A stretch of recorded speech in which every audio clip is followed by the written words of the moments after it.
Hi, this is Robin, and in this video workshop, I'm going to show my method for how to start with a full-color architectural photo and change it to a black and white fine art long exposure look. I'm going to demonstrate how to do that using both a cloudless sky image and a cloudy sky image. So in other words, one captured with a faster shutter speed so that you can see distinct clouds. I am not going to show the example with a long exposure shot. If you captured your architectural photos with as long exposures on a tripod with a neutral density filter, probably about a 10 or more stop at a low ISO of around 100 in bulb mode, then the black and white fine art conversion demos I'm going to show will still be relevant for you. Just skip the parts about how to simulate the long exposure cloudy sky look. Now, this is a Photoshop processing workshop. I don't go into details about image capture for architectural photography, and my focus is on creating fine art photography. It's not documentary or real estate photography, so I have absolutely no qualms about putting things into the images and compositing or creating fake clouds or things of that nature. So just a fair warning in case you're a purist. Okay, this is an example of the kind of look I'm going to demonstrate how to create. This is what I'm calling a black and white fine art photography long exposure look. And as you can see, it's got stark contrasts of black and white. It's very distinct, clean lines, and we have this long exposure, sort of milky cloud look here. So this is the kind of thing that we're going to try to create with the two demos in this video. I'm going to get right into the demos in a moment, but I just want to mention quickly, if you've already subscribed to my channel, no need to do anything. If you're new and if you'd like to get a notification from YouTube when I post new content, just click the free subscribe button below the video as well as the black bell icon. I have several playlist categories on my channel if you want to check them out, and I release free Photoshop workshops each month, so you'll just get an alert to those that you can view for free if you'd like. Okay, so now let's just get into the two demos that I'm going to show you, and I will put the topic start times in the description below the video in case you want to have the convenience to hop around. So this will be the image I will use for demo number 1, and in it I will show how to process an architectural photo with a cloudless sky and also show you how to create a cloudy long exposure look with the same image. So this is a tight crop of Toronto's CN Tower, and I'm going to show you in 5 steps how to convert it to a black and white fine art photo look. Then I will also include 2 optional steps if you're interested, and we can go from there. All right, so step 0 in this is choose the image that you want to work with. And I'd say for the best fine art look results, use uncluttered images with very clean, simple lines. In fact, you can even remove things, like if you wanted to, you could take out something like this extra little bump in there because it'll make the whole image look cleaner if it's a simple line. That's not to say that you can't do a skyline or you're not limited to just doing a building. You can do a group of buildings, you can do a skyline, whatever it is that you're interested in doing. Also, you don't have to feel limited to doing buildings or skylines in a cityscape. If there's a building in a landscape, you can use these same kind of processes for those kinds of images. So there's a lot of flexibility. I'm really defining architecture to be any large structure that has sculptural elements to it, and I call this kind of sculptural elements to it that is man-made. So it's a pretty broad definition for architecture. Also, in this step 0, I would suggest that you plan how you would like your final image to look. What do you want to be bright and draw attention? Where do you want the attention to be? What will be dark and recede more into the shadows? How dramatic do you want your image to be, or do you want it to be more subtle? So those are the kinds of things to think about, and what it will do is give you a roadmap for the kinds of settings you choose as we go forward here. Okay, so with those considerations in mind, let's get started on step 1. Step 1 of the 5 is clean your image. Get rid of any distractions in the scene because they will only get magnified in a black and white image. So you can use tools like the content-aware fill, the remove tool, generative fill, cloning, whatever it is that you like to work with to clean up your images, feel free to use any of those tools. So let me just show you on my image the kind of things I am talking about. So here on this CN tower, there's all these different darker colored stains and this white stain. There's other different little blemishes and things that are going on in the image. This black spot here, it's probably something functional, but on a black and white fine art photo, these are not going to add anything. So that's the kind of stuff to look for on your image. Even, as I said, if you want to get rid of, little humps like this or antennas, things like that, just simplify the image and get it to a clean look. Before you do any of that, duplicate your background layer so you're not working on your original image. So I'm over here in the right-hand layers panel. You can do a Control or Command J on that background layer to make a copy and start working on a copy. To do your cleaning, I suggest that you add an empty layer by going to the bottom of your layers panel, click on the Add New Layer icon, which is this box with the plus. I've already done the cleaning just so you don't have to watch me do that here, but you can use the tools that I mentioned to clean up your own image. And since it's going to look different, you didn't need to watch me do that. All right, so next I'm going to create a stamp layer that incorporates all of this and basically creates a new base layer. So I'm going to click on this Add New Layer icon from the bottom of the layers panel. There's the empty layer. And to create the stamp layer, I'm going to press multiple keys at the same time. Shift, Control or Command, Alt or Option, and E, all at the same time. And let me label it so you know what that is. That's a stamp layer.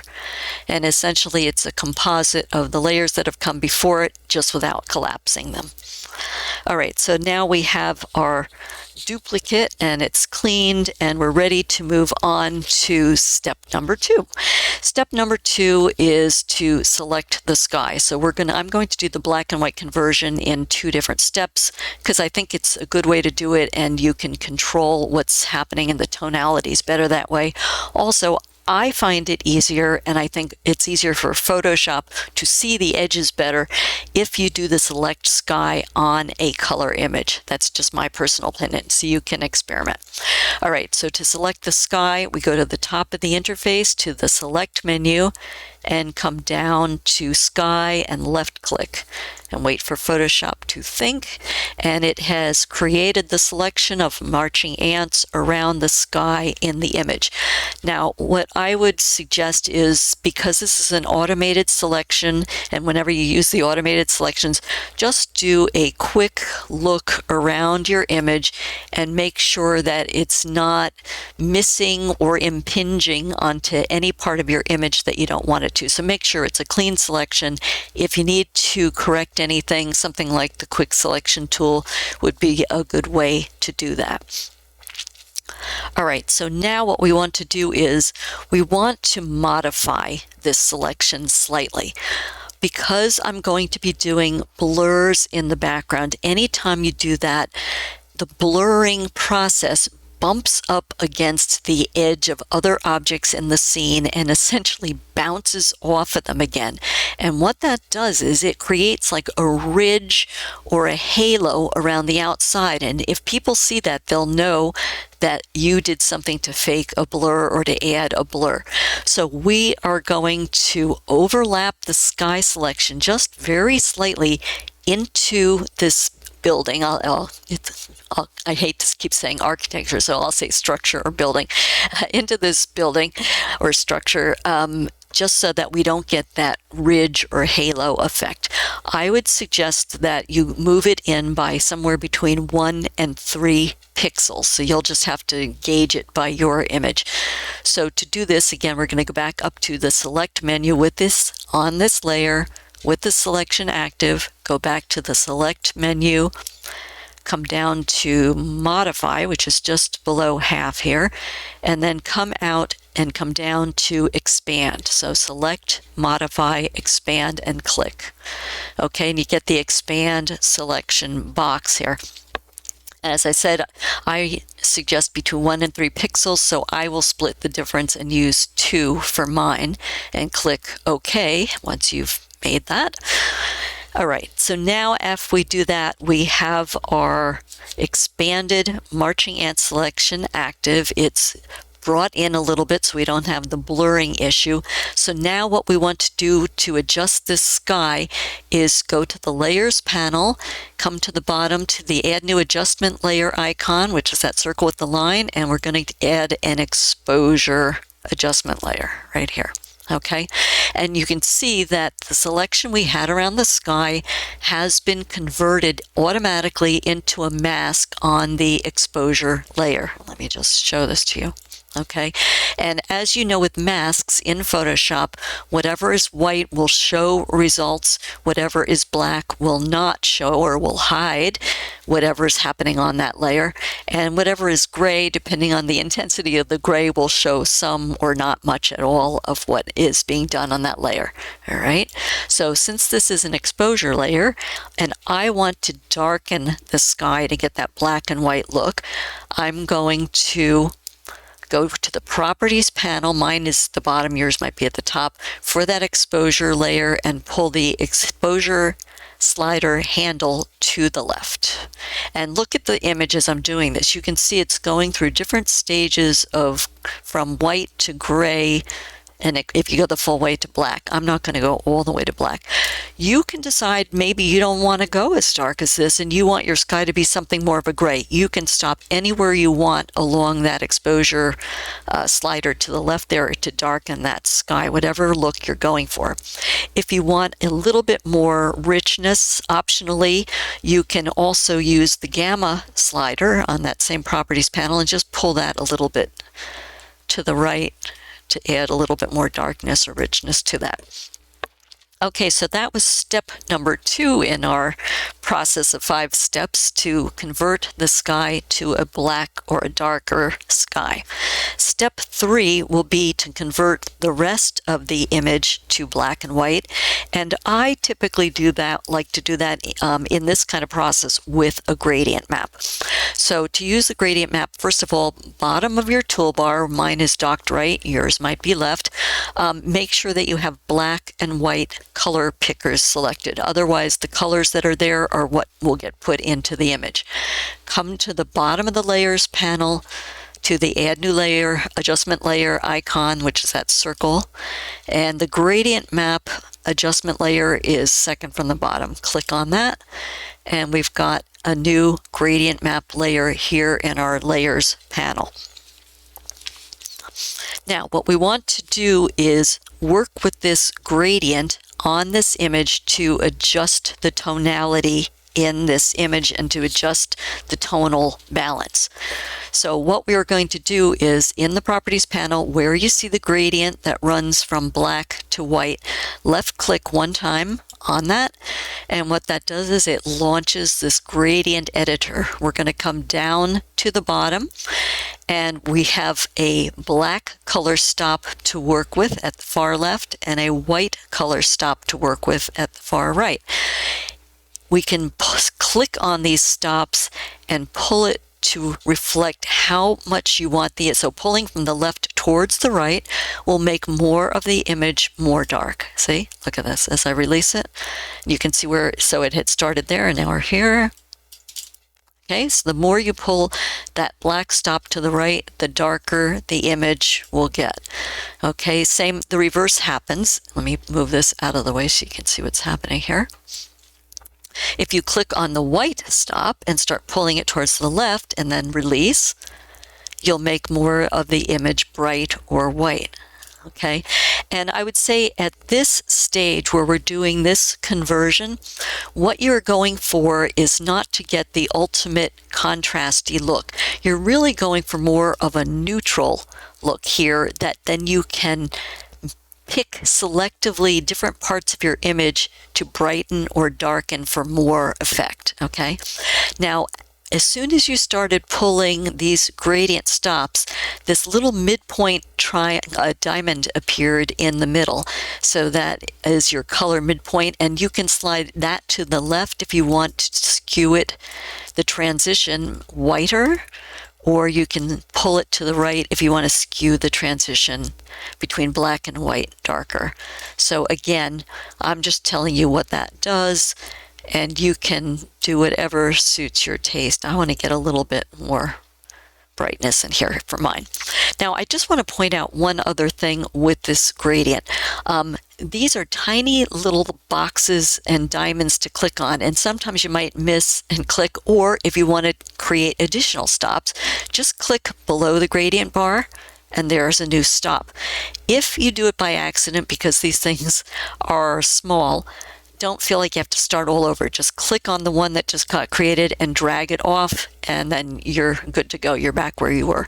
Okay, so once you get your balance of darks, lights, and midpoint where you want it, come to the top of this gradient editor, click OK, and it gets accepted back to the gradient map layer, and you can see that now you have a fully black and white and tones of gray image here after having started. Let me show you with the color image. Okay, so we're making progress through our 5 steps here.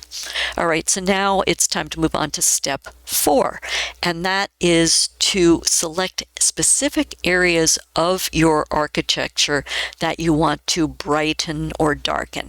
And I suggest that you just do small items or areas at a time. Do not try to select all the areas that you want brighter and then make them all bright, because what will happen is then you lose all flexibility and control, and you can't go back without redoing everything. So if you just select certain areas, it gives you the opportunity to go back, change your mind, say that perhaps you want to make one area darker or lighter than another, and you can do so if they're on separate layers. Now, the other thing, and this is sort of part of your part 0 or step 0 that I was telling you about, thinking about, is decide whether you want your image to look sort of realistic or surrealistic or fantasy or whatever. I'm going to go for more of a realistic look, in the sense that it looks like the light is hitting from up here where my cursor is and the highlighter is up here, and coming down based on where the light is hitting the structure and hitting down below. So I am just going to try to, for my image, enhance where the light would be brighter or darker in a real situation here. Again, you can do whatever you want. So I'm going to kind of follow the shadows and highlights in my own image. So above this gradient map conversion layer, again, I'm going to add another stamp layer before I start making these selections of the image. So add new layer icon, make a stamp layer with a Shift, Control, or Command, Alt, or Option, and E all together, and I'll just label it for you. That's the stamp layer. Okay, so now I'm going to start by saying that this area under here should probably be in shadow because of where the light is, and this is under this wider area. So I'm going to grab the polygonal lasso tool as the tool I'm going to use to make the selections. It is nested under this lasso tool, so it looks like a little lasso. If you see the little diamond, right click and come down to the polygonal lasso tool, and you get this wacky looking polygon. Okay, so to use this, you click to create an anchor point, and then just keep clicking. So I click again, stretch out to where you want to go, following the lines of the image. And that's why I like this tool for architecture, because there's a lot of straight lines and geometric shapes. And so I'm just following along the lines of that area that has the shadow.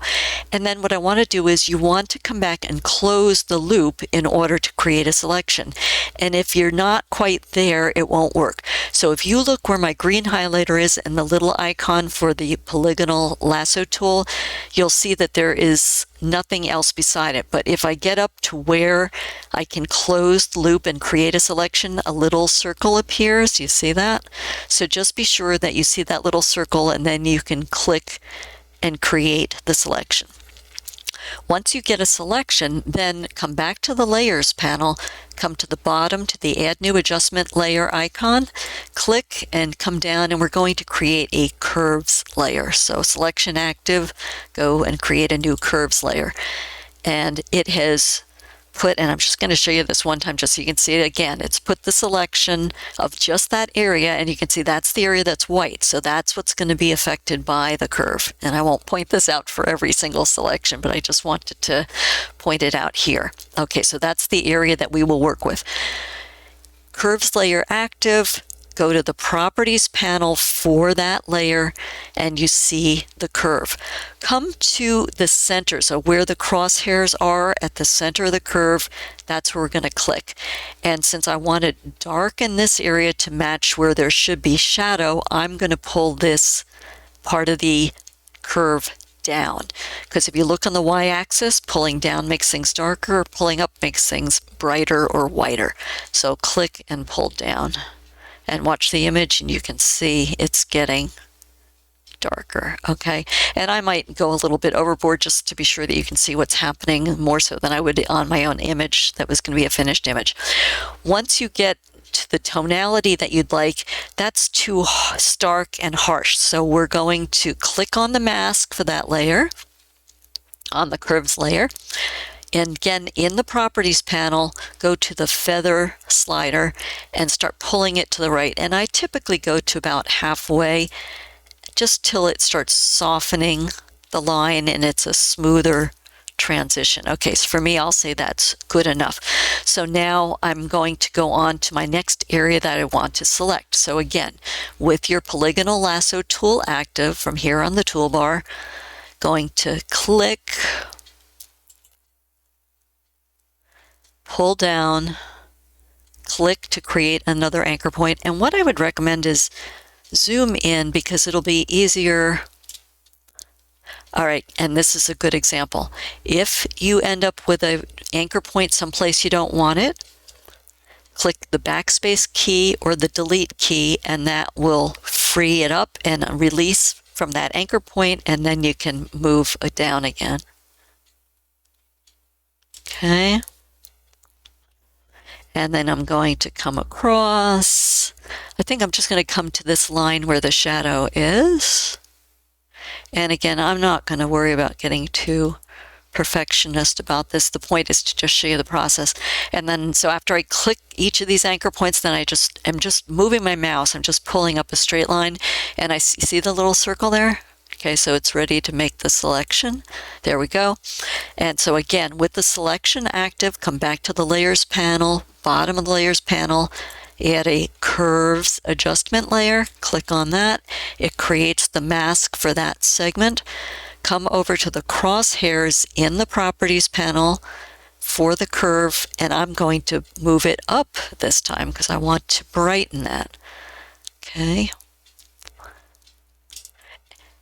And so then again, with the mask active, we can feather that selected area that was modified. See, so you can see it softens the transition as you move that. Okay, and I'm going to move out a little bit more just so you can see where I'm working.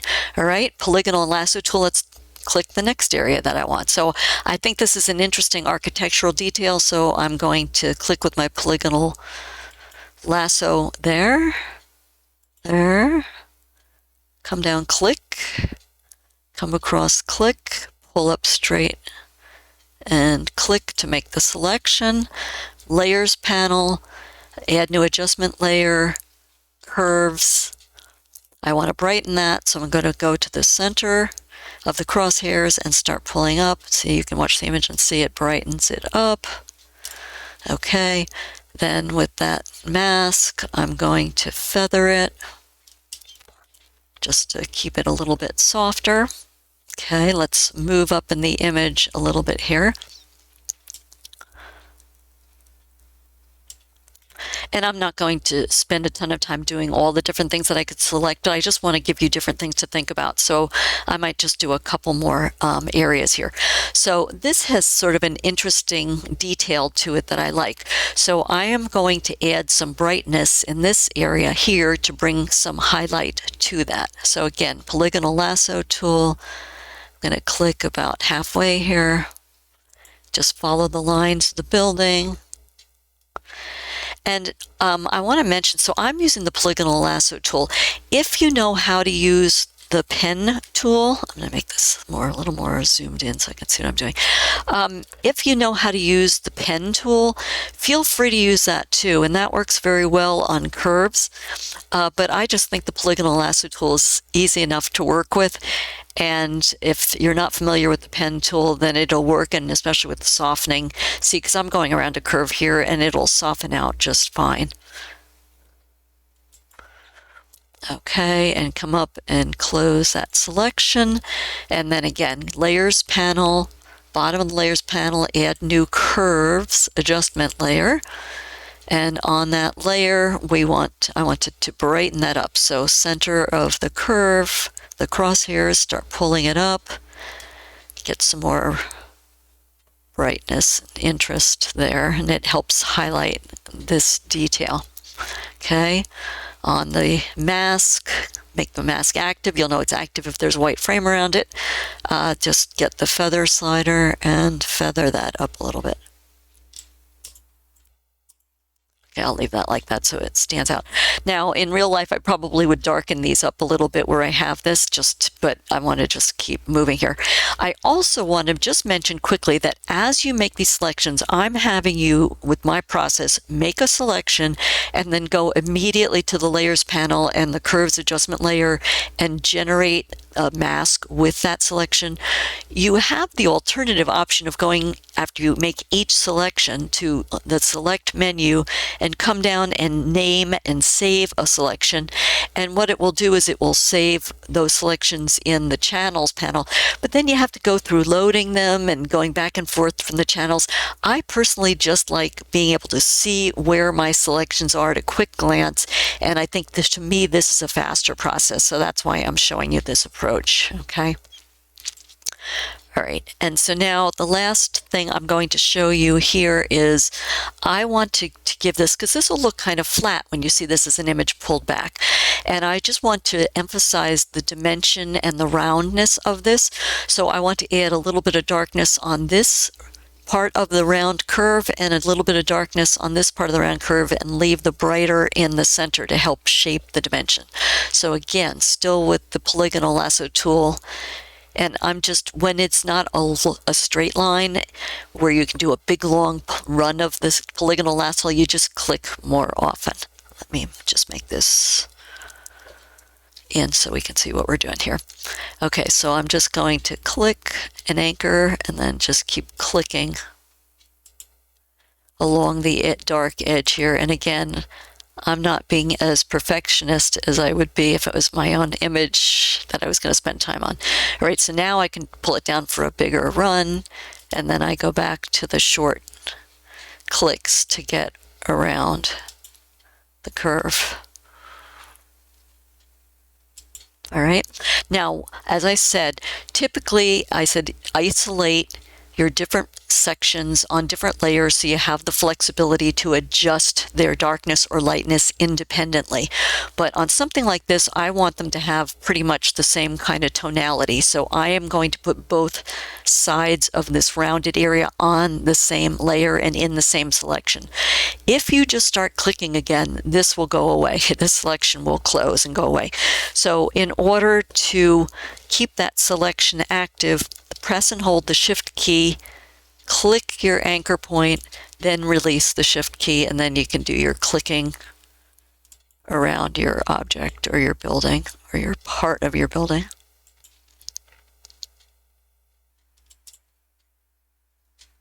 Yeah, see, and I'm missing some of the stuff here, but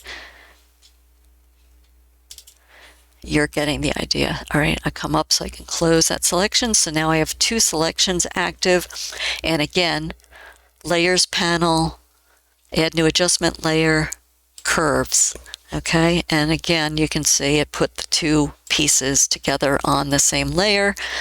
Come to the crosshair center, and I wanted to darken them. So again, we're going to move down to darken, give a little bit more dimension to that rounded part of that structure. Okay, then with the mask active, we're going to do some feathering.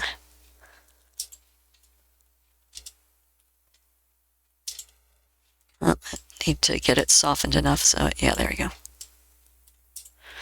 All right, and then I am going to darken it a little bit more now that I see what it's doing. So you see, once you can just go back and forth, and that's why too it's good to have these on their own layers, because you might want to say, well, gee, this is not bright enough relative to this, so you might want to go back again. All right, so I think that is enough of showing you how to select portions of your image to the lightness or darkness that you want. So the next stage, the step 5 that we would have here, is to add some contrast, texture, and clarity to this. So after you have however many steps, there might be quite a few more than this. So you might need to save this as a PSD, a layered PSD, so you can come back to it again. Okay, so I want to add a new stamp layer to add those finishing touches here. So bottom of the layers panel, add a new empty layer, and then Shift, Control or Command, Alt or Option, and E to make the stamp layer. Okay, and now actually what I'm going to label that is that's going to be that stamp layer is going to be where I go into Adobe Camera Raw for texture, clarity, and contrast. Okay. All right, so from that layer, go to the filter menu up at the top of the interface, come down to the Camera Raw filter, go into the Camera Raw interface, and I'm going to be working with the light adjustments and with the effects adjustments. And I usually leave contrast to last because I want to see what the others are going to do first. So for texture, I'm going to start moving that to the right because I want to add more texture. So with the fine art photography, it's best to kind of sharpen it and get it as crisp and defined and contrasted as you want. And then if you want to add a little softness just to lighten it up a little bit, you can do that. So that's what I'm doing here. So I'm going to start pulling the texture slider to the right, and then I release it from time to time to see what I'm doing, and you can click on the eye icon. Yeah, that's giving me some more definition. Okay, and then I'll go down to the clarity slider right below it and start pulling that to the right. I tend to just release it from time to time to see what's happening. Let me make this maybe a little bigger so we can see what is happening here. Yeah, so that's giving it some more. All right, and now I'll go up to the contrast slider and add some more contrast to this. Maybe I'll pull back a little so you can see what happens with that, and pull the contrast slider to the right.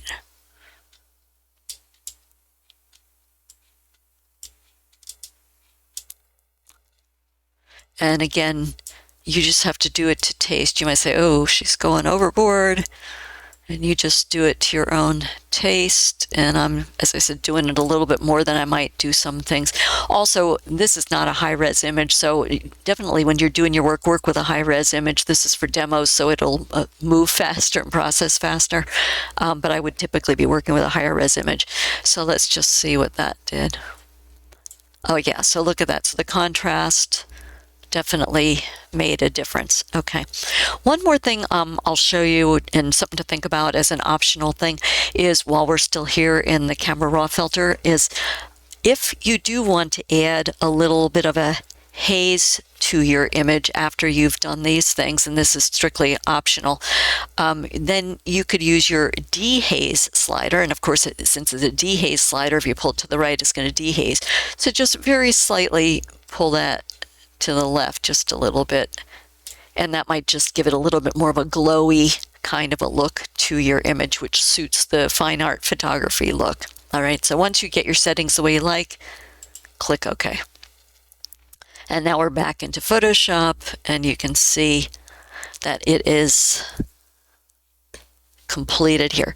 So you might say, okay, I'm finished right here. I've converted my color image, and let me go back to the background layer and show you what we've come from and to.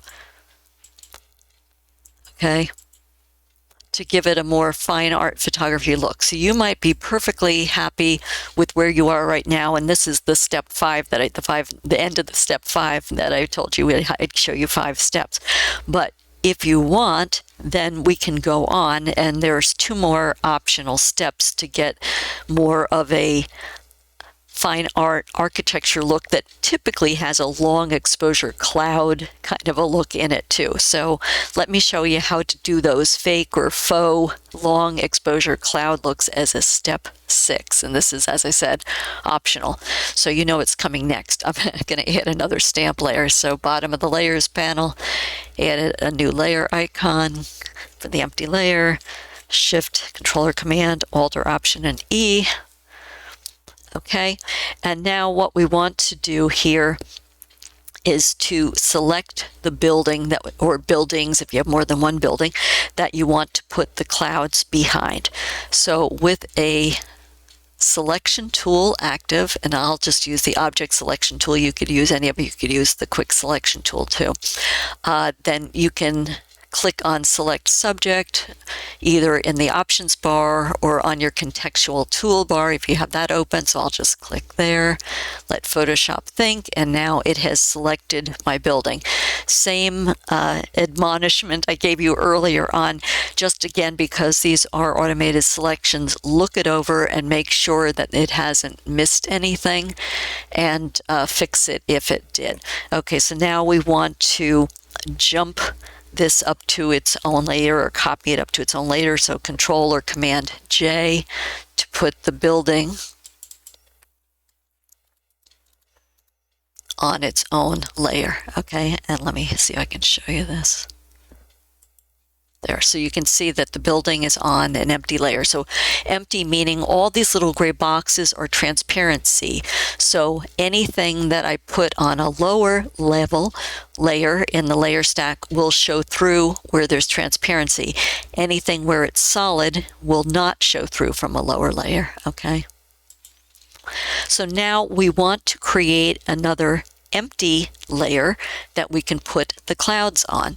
So with that building layer active, you're going to press and hold Control or Command, come to the bottom of the layers panel, and click on that Add New Layer icon, the box with the plus. And by holding that Control or Command key, it puts the layer below.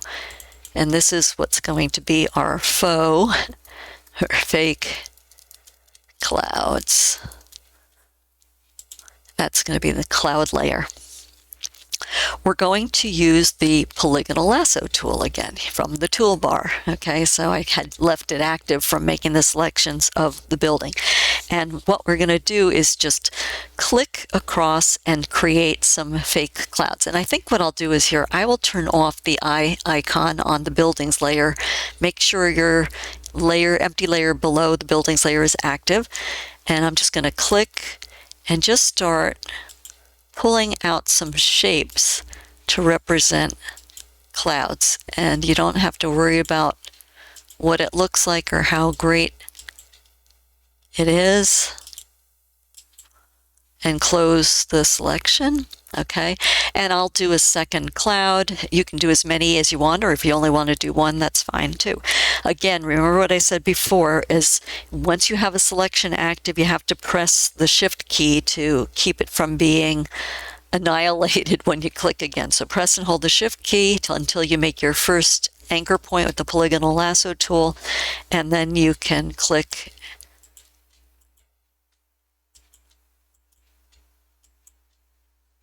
and create another quote-unquote cloud.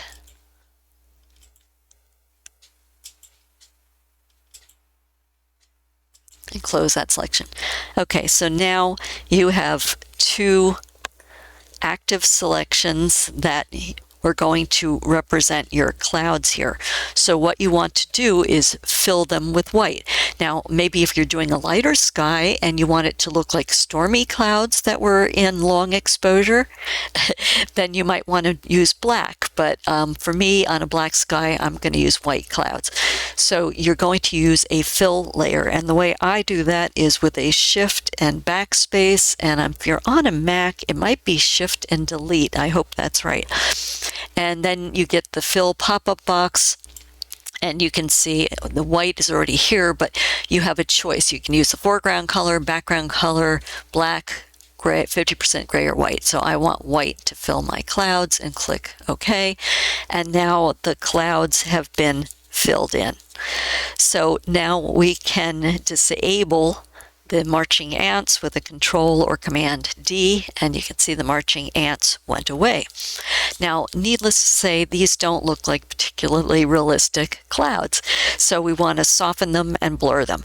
To do that, go to the Filter menu at the top of the interface, come down to Blur, and then fly out to Gaussian Blur. So Filter, Blur, Gaussian Blur, and you want to soften them using the Gaussian Blur.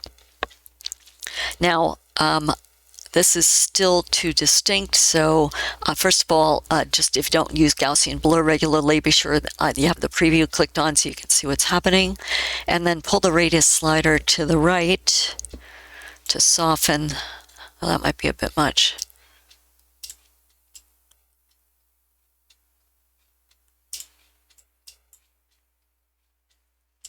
I don't know, I saw somewhere between seemed to look pretty good, so let me put the, yeah, all right, so that, you still have the shapes, but it has been softened quite a bit. All right, so click OK when you get your clouds and softer. So maybe, you know, between 60 and 75 might be a good place to aim for there. Okay, next we want to, as I said, we're trying to simulate a long exposure appearance of clouds here. So to do that, when you do a long exposure and clouds are moving in the sky, they'll get like a motion, kind of a streak, almost like if you were to do it with water and you get that milky kind of blur. So that's the same kind of look we're going for with these clouds here. So the next blurring step is go back to the filter menu at the top, come down to blur again, and this time we're going to use a motion blur. Okay, and we get the motion blur pop-up box. Again, be sure the preview is set to on. We want these clouds to be pretty wispy for this kind of a context, so I just keep mine up at the maximum number of pixels, which is around 2000. And then you have a choice of what angle you want your clouds to be at. If you're really great with knowing angles, you can just type it in there, or else you can click on the arm in this little widget and just drag the angle to where you want it to be. Okay, that's actually not bad. All right, I'm going to leave mine there. So once you get your wispy clouds at the angle that you want, then click OK in the motion blur box to accept that. So now on this layer, we have our fake long exposure clouds. So now you can turn the top building layer back on again, because you can see these clouds are in front of the building, and this is why you make the duplicate building, so that the clouds are behind the building. Now, one nice thing about, well, not one nice thing, but one of the nice things about having your clouds on their own empty layer like this is that you can use the move tool. Like, let's say you say, oh, I wish they were a little bit lower. With that layer active, come to the Move tool in your toolbar, which looks like a cross. Click on it. You get this bounding box. Oh, I'm going to take a drink. Sorry. You get this bounding box, and you can click inside, just not on that center widget, and you can adjust this up or down wherever you would like your clouds to be. Okay, and then what I typically do is once I move them around, then I get off of the Move tool, because I don't want to accidentally move my clouds around. All right, so now we have that where we want that. And so that was the end of step 6, which was adding the long exposure appearance of clouds to the sky. So the inevitable is coming. Brace yourself. I'm going to add another stamp layer. So bottom of the layers panel, add new layer icon, Shift Control Alt E, or Shift Control or Command Alt or Option and E, and for another stamp layer. Okay, so now, and as I said, this faux cloud look is definitely optional, if depending on whether you want it or whether you're a purist or whatever you want to do. Step 7, the final one that I was going to show for this image, is also optional, and that's where I'm going to add something of a gradient or a selective vignette, if you want to think of that way, and some darkness from the bottom, so it almost looks as if the building is coming out of the darkness as opposed to just having this bright shaft of building all the way down to the ground. Okay, so we've got our stamp layer that we can build on. Now I'm going to add a black color fill layer. So bottom of the layers panel, come to the add new adjustment layer icon, which is that circle with the line, solid color, click, and yes, we want black. So, and you can see on here it's down at black. Click OK, and needless to say, it's completely covering your image. But what we're going to do is, by working on the mask for that black color fill layer, we're going to reveal the parts of the building that are below and just selectively keep some of the black, okay? And the way we're going to do that is from the toolbar, use the gradient tool. And that's this box that looks like it's going from black to white. That's the gradient, is black. So you click on it, make sure it's got the black behind it to show that it is active. And as you probably know, for all of the tools in the toolbar, they each have their own options that are shown in the options bar across the top of the interface. And so for the gradient tool, we have 2 gradient options. There's the newer gradient, the one I'm going to use, which is a sort of a live gradient. You can adjust it on the fly. And then there's the classic gradient. The classic gradient, once you pull it out, that's it. And if you want to make a change, you have to pull out a new gradient. So I personally prefer to work with the newer one that I can make real-time adjustments to. I'm suggesting that you work with a white to black gradient, but you can certainly do whatever you like and pull, whatever direction you want to be pulling from, you might want to have it be black to white. So as you can see, there are black to white gradients here. So all I did was, in this options bar, click on one of these and then click the little reverse button so that it runs from white to black. So I've got a white to black gradient. Well, as we come further to the right, there are 2 styles of gradient that I would say would make sense to use in this architectural photography kind of a situation. The linear gradient, which is the one that I'm going to use, which as you pull up the gradient, it's sort of a linear line that goes up. And then there's also a radial gradient is the second one in, and that would pull up more of a curved look. Or if you want to do something where there's like a glowing halo behind the building, the radial halo would be something to work with for something like that. I'd say skip these 3. They are wackier shapes, but if you want to experiment, feel free. Also, I keep dither turned on so that it does some smoothing in the gradient to keep it transitioning smoothly, and I just keep my method set to perceptual. So those are the settings that I use for this gradient tool. We're going to work on that black color fill layer, and we're going to work with the gradient tool on the mask. So click on the mask and make sure that the white frame is around the mask.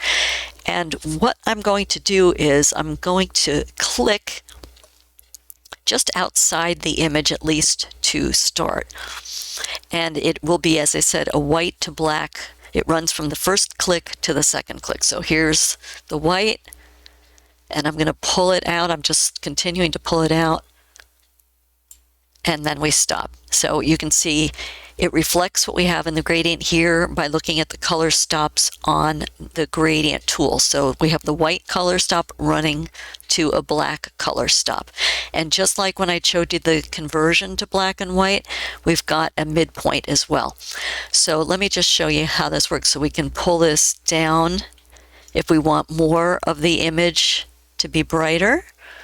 We can pull this up if we want more, because see, we're adjusting the black. We're showing wherever there's white, you'll see more of the black. Wherever there's black, you'll see more of the original image, okay? That's how that works. So I want to capture some of this interesting detail, but to me, the story and the interest is in the sculptural elements in here. So I just want a hint of what's going on in here. And then you can also click on this midpoint diamond and adjust. So if you want just a hint of light spilling down into here, then you can adjust that like I just did as well. So just adjust it to taste to suit your image. And then once you get that where you want with that live gradient, then you can click on the thumbnail and the gradient isn't visible. So these were all the steps. So this was the end of the optional step 7. So we have gone from the original image on a cloudless or all cloud not day to sort of more of a fine art photography kind of a look with the 5 basic steps and the 2 optional steps that I just showed you. So I am going to pause the video for just a moment to open up the image that I'm going to use for demo number 2. There's only 2 demos here. And I just want to say I'm not going to go through all of these steps again and show you how to work with all of those tools in demo 2. The primary focus for demo number 2 is to show you how to work with a sky if you captured a sky with distinctive clouds. If you weren't able or you didn't think to get a long exposure sky when you were capturing your photo, rather than creating faux clouds, there's actual clouds that you can work with, but just give them more of a long exposure look. That's what demo number 2 will be. So it'll be a much briefer step through once we get beyond that. Okay, so hold on. Okay, so now we are on to demo number 2, and we're going to convert an image with a fast exposure cloudy sky. So you can see these aren't long exposure to a long exposure sky look, as well as do the black and white conversions. So as usual with your, and you can see it's the same tower, but now you see it in the context of some of the other buildings that are in that Toronto city downtown. Okay, so duplicate your background layer with a Control or Command J to copy that or jump it up to its own layer so you have a background copy to work with. First thing that we're going to do is to select the sky and copy it to its own layer. So we'll come up to the selection or select menu, come down to sky, let Photoshop think. Okay, and again, look at your image because this is an automated selection and just see if there's anything glaringly off on the sky. Yeah, so I can see a few things. Let me make this bigger. So I will just use the quick selection tool, and because this is a sky selection, I want to push the edge back out there, and then I'm just going to run this up through here. Let me make this a little bigger so I have something to aim for. And I'm not going to worry about it too much, but spend the time you need to make sure that your selections are right for your sky or any of your selections. Okay. All right. So we have our sky selection active. And we now want to copy that onto its own layer. So Control or Command J. And if you look over in the layers panel on the right, I'll label that this is the sky. Let me call it the cloudy sky. Okay, then we'll come back to the background layer again, and this time I want to select the buildings. So again, whether you have multiple buildings or a single building, it would be the same kind of process. And so this time I'm going to try select subject and see if we can get the buildings with that. Well, maybe I'll try it over here. You can do it either here or on the contextual toolbar. Let's see what happens here. Okay, so this time you can see the marching ants are around buildings, which is a good thing. So we want to copy them onto their own layer too. So again, Control or Command J. And let me just click on that layer and move it above the clouds because we want the clouds behind the buildings. This is the buildings layer. Okay, and just to show, so here they're on a transparent layer, just like we had the clouds on a transparent layer. All right, so now that we have the sky and the buildings on their own layers, we want to convert this cloudy sky to a more long exposure look. But before we can do that, you have to do some minor tweaking to set it up and create a feathered buffer zone, just like I did in demo number 1, between the clouds of the sky and the buildings, and or if you're doing it on a landscape, between the sky and the ground, because otherwise, as I said, when you blur things in Photoshop, it's going to bump up against different objects and it'll bounce off again and create a halo or a ridge of some sort, which will not be what you want to have happen. So how we create this little buffer zone is with the sky selection active. So let me go to the sky layer and do a Control or Command click on that layer to make the sky selection active. We're going to go up to the top of the interface to select, come down to modify, and then fly out. And this time, last time we did expand, this time we're going to contract. We want to pull the sky away from the building or the landscape or something it might bump against. So hit contract. Okay, and you get the contract selection pop-up box. And again, I would say stay generally in the 5 to 10 pixels range of what you want to contract by.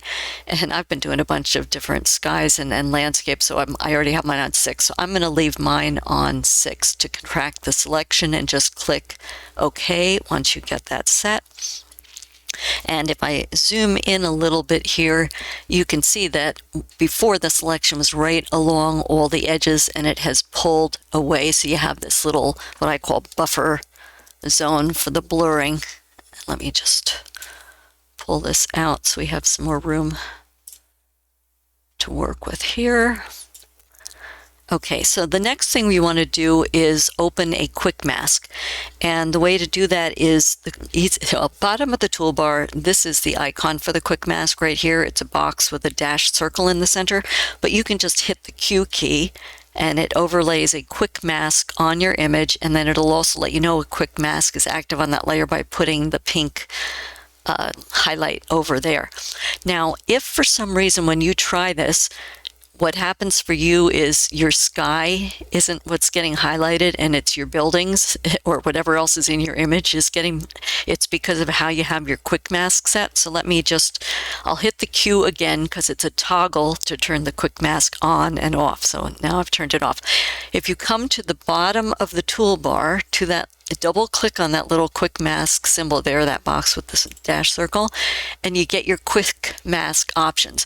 By default, it's typically set to masked area, but we want to, for this, be working with it on the selected area. So just click in front of the word selected areas and click OK. And then I'm going to turn this off again just so you see the process again. So hit the Q to go into quick mask.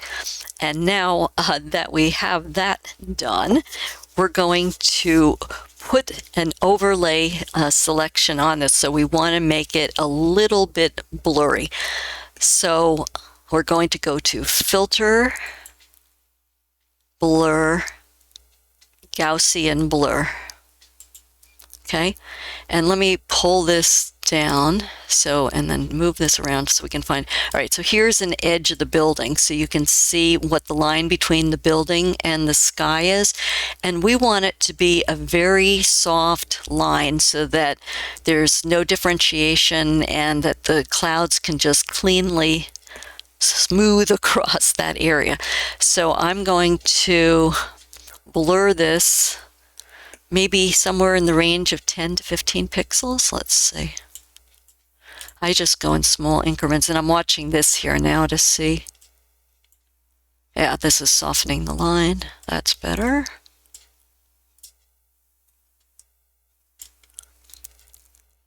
I don't know. I liked it better at 12. All right, so I'm going to leave mine at 12. All right, so we have blurred this demarc between the selection and the buildings, and that's why it gives you that little buffer space to do that blurring. So click OK, again, between 10 and 15, just to blur that line between the objects and the sky. Okay, and accept that. All right, so now we can turn the quick mask off because it served its purpose of feathering the edges of that selection. Now we want to, with the sky selection still active, blur again, but in a different way. But unlike in Demo 1 we used a motion blur. We're not going to use that again here because we have actual clouds. So we're going to go up to Filter, Blur, and out to the radial blur. So Filter, Blur, Radial Blur. And you get this radial blur pop-up box. So first of all, if you're going to do something behind a building and you sort of want it to be a kind of a cool, I don't know, like almost like a superhero or whatever kind of effect, or look like there's some blast or something, you might want to do a spin, because here, let me just increase this up. You can see this is the effect you'll get with your clouds or your color or whatever you put behind the buildings, but that's not what we want for what we're doing here. We want a long exposure look. So for the long exposure look, we're going to use the blur method called zoom, and the quality should be set to best. Now, if we look over here in this blur center, you see that there's this crosshatch. And what that does is that is movable. You can click on that center of that crosshatch and move it where you want. Now, let me move this up a little bit just so you can see what's happening. So these little lines that are in here simulate the direction that your clouds, in this case, will be pulled with the radial zoom, okay? So if you're working with a building in a landscape, then probably what you want to do is pull that horizontal line down to the horizon line in your image if you want the clouds to look sort of realistic and like they're in a long exposure. For something like this where you have no context of where the ground is, you can sort of basically just decide which direction or how you want your clouds to look. So I don't know, let's just say I'm going to pull this down this way and maybe have this line, vertical line, sort of represent the building, okay, and just say the clouds are going to go in this kind of direction. So then after you decide the direction you want the blur to go, then you decide on the amount. And I'd say somewhere, I don't know, between 20 and 35, 25, 35. I'm going to maybe go a little bit more.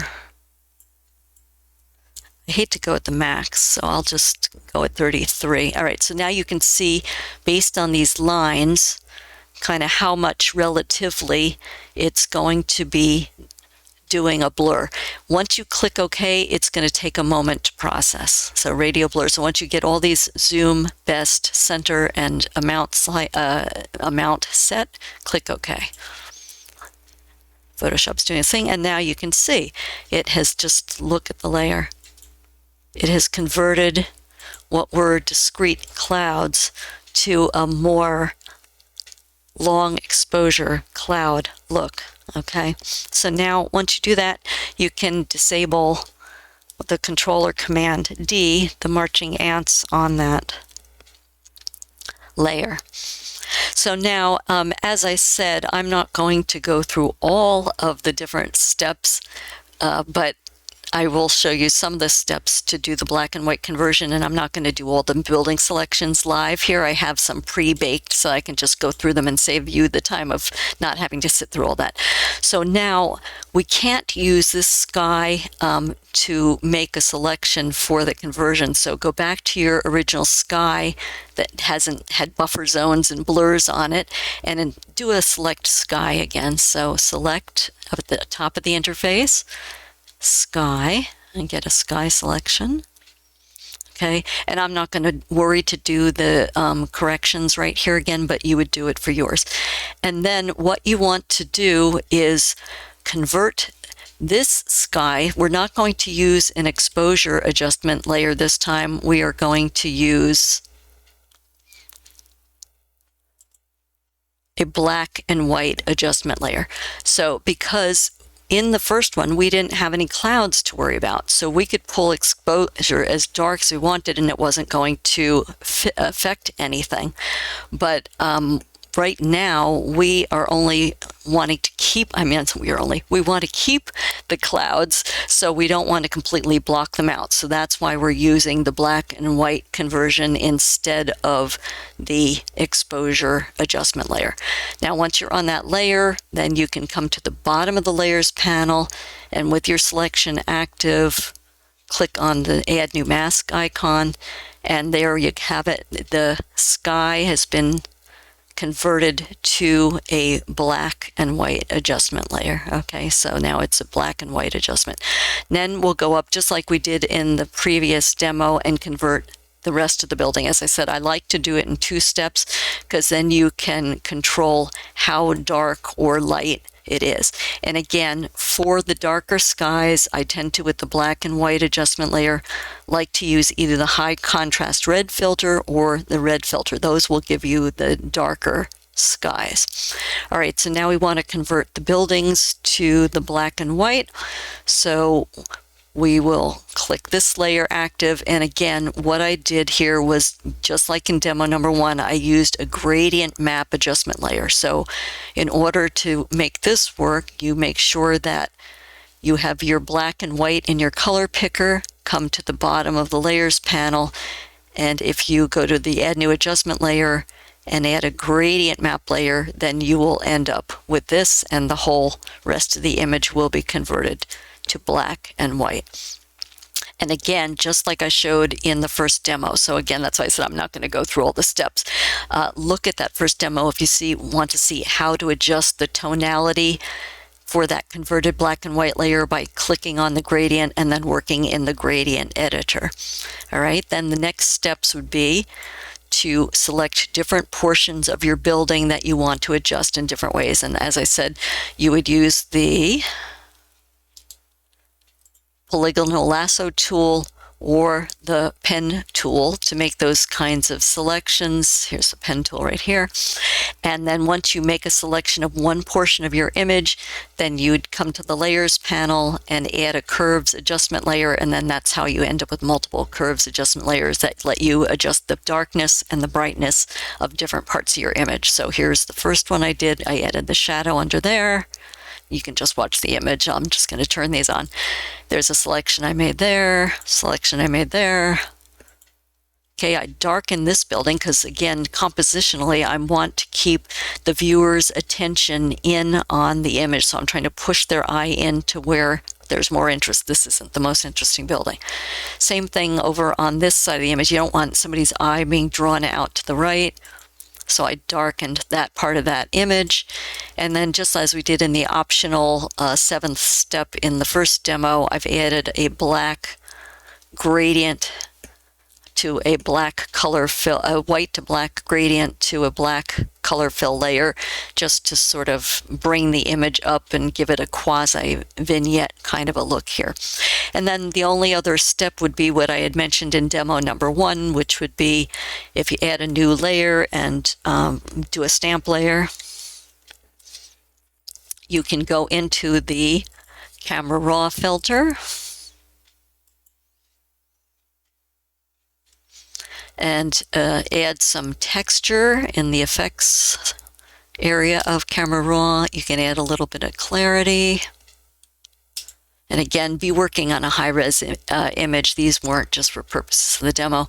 And then after you do those two, add a little bit of contrast to the right, just to give it some more pop.